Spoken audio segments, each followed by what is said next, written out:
In the early 2000s, a strange pattern began to emerge across the United States. Young men, college students, athletes, sons, brothers, were disappearing after nights out drinking with friends. One by one, they vanished without a trace, only to be found days or weeks later, dead in rivers or lakes. Authorities often ruled the deaths accidental drownings, case closed. They said the men were intoxicated, had fallen into the water, and succumbed to the elements. But to the families and to a few determined investigators, something felt wrong.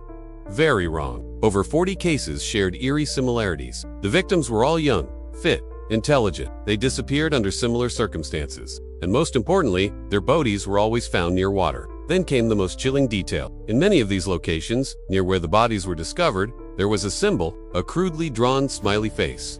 Sometimes painted on a wall, other times scrawled under a bridge or behind a dumpster. Always close by.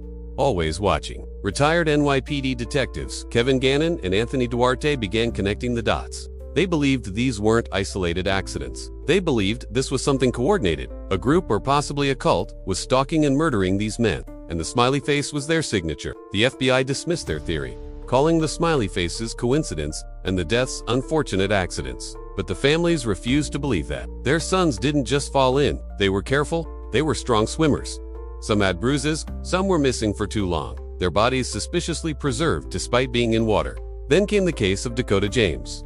In 2017, Dakota, a 23-year-old professional in Pittsburgh, vanished after a night out. He sent a strange Snapchat to a friend, saying he had made it home safely. But no one saw him again. 15 days later, his body was pulled from the Ohio River. The police ruled it an accident, but his family wasn't convinced. They reviewed surveillance footage on their own, and what they saw chilled them. Dakota had been walking alone through downtown, but in several clips, a figure appeared behind him, always at a distance, always following. And near, where his body was found, faint but visible on the concrete wall by the water, was a smiley face. To this day, no one knows for certain who or what is behind these deaths. No one has been arrested. No group has come forward, but the pattern continues. The bodies keep showing up, and the faces keep smiling.